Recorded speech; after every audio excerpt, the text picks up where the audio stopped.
As pilhas são sistemas químicos que geram corrente elétrica. Hoje em dia não conseguimos mais ficar sem pilhas, afinal de contas o seu celular é movimentado por uma bateria que nada mais é do que uma associação de pilhas em série.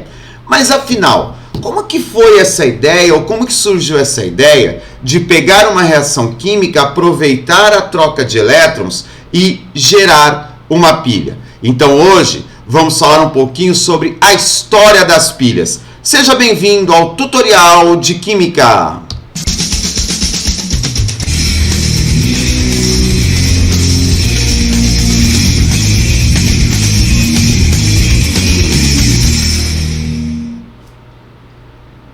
Olá, tudo bem? Sou o professor Everson. Há 30 anos venho mostrando aos meus alunos uma maneira diferente e fácil de aprender a química. Hoje nós vamos falar sobre a história das pilhas. Afinal de contas, nada mais importante quando a gente vai entender um conteúdo do que contextualizá-lo, do que entender historicamente como isso aconteceu e, obviamente, hoje em dia, o quanto somos dependentes desse recurso que transforma a reação química em corrente elétrica. Mas antes de mais nada, deixa eu te pedir uma coisinha. Clica no botãozinho vermelho que está aí embaixo, inscreva-se no canal, ativa o sininho, seja o primeiro a saber das novidades do tutorial de Química. Maravilha? Belezura? Então, bora para a aula. Vamos lá. A primeira ideia da relação de química com corrente elétrica foi proposta por Luigi Galvani, ou Galvani, e esse químico ele fez um teste com uma rã, com as pernas de uma rã, e como você nota aqui, o que ele fez? Ele tinha um fio de cobre, um fio de zinco e ligou esses fios na perna da rã. Eis que a rã mexeu a sua perna. O que imaginava Luigi Galvani nessa época? Que a rã estaria produzindo corrente elétrica, essa corrente elétrica fluiu pelos fios. Então, na época, ele pensa que quem gera a corrente elétrica eram as pernas da rã. Porém, Alessandro Volta, um outro químico italiano, tem a seguinte ideia. Ele fala, não é a rã que está produzindo corrente elétrica, e sim os metais zinco e cobre. E aí, o que ele monta? Ele monta um dispositivo, como você vê aqui, onde ele vai alternando disco de zinco. No meio ele coloca um algodão umedecido em água salgada e disco de cobre, tá? Então ele monta essa pilha de placas. Olha da onde vem o termo pilha, Às vezes você fala assim, nossa, tem uma pilha de livros ali para estudar. Oh, será que pilha tem alguma coisa a ver? Tem. Ele montou uma pilha de placas, um monte de placas, uma em cima da outra. E aí ele liga o começo e o final em fios e detecta o fluxo de corrente elétrica. Vale lembrar que Galvani é homenageado quando a gente chama esses sistemas de célula galvânica. E Alessandro Volta quando a gente fala da DDP da pilha, que ela é de tantos volts. A unidade volt vem em homenagem a Alessandro Volta, ok?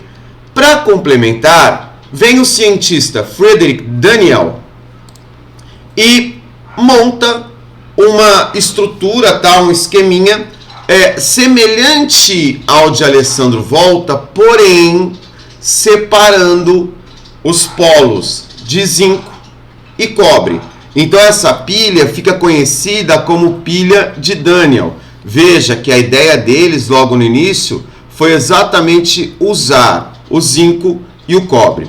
Como já discutimos aqui em vídeo anterior, mergulhando a placa de zinco numa solução que tem íons zinco, não tem reação química.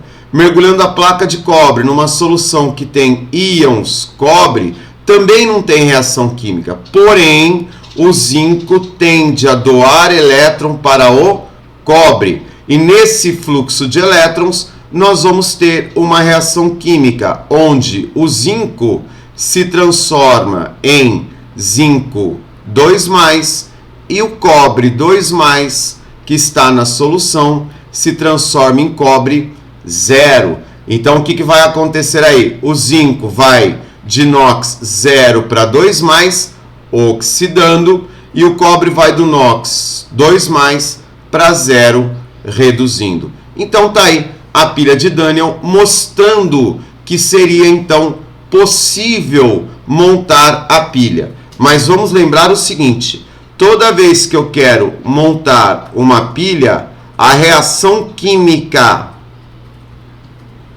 ela deve ser, eu vou insistir nisso, eu já falei disso aqui na primeira aula que nós tivemos de pilha, tá? Se você não assistiu o vídeo, pilhas básicos, você procura aí, tá? Mas eu falei isso lá, que quando eu quero montar uma pilha, eu preciso de uma reação química de oxirredução, porque eu preciso dessa troca de elétrons, porque essa troca de elétrons que é aproveitada para gerar corrente elétrica, e principalmente essa reação química tem que ser espontânea. Então, Daniel fecha todo esse ciclo da evolução da pilha, da história da pilha, e lógico, depois dele, outros experimentos vão sendo feitos, vão sendo formulados, e a história segue, como você vai ver nos vídeos aí que estão nessa playlist, que estão no canal.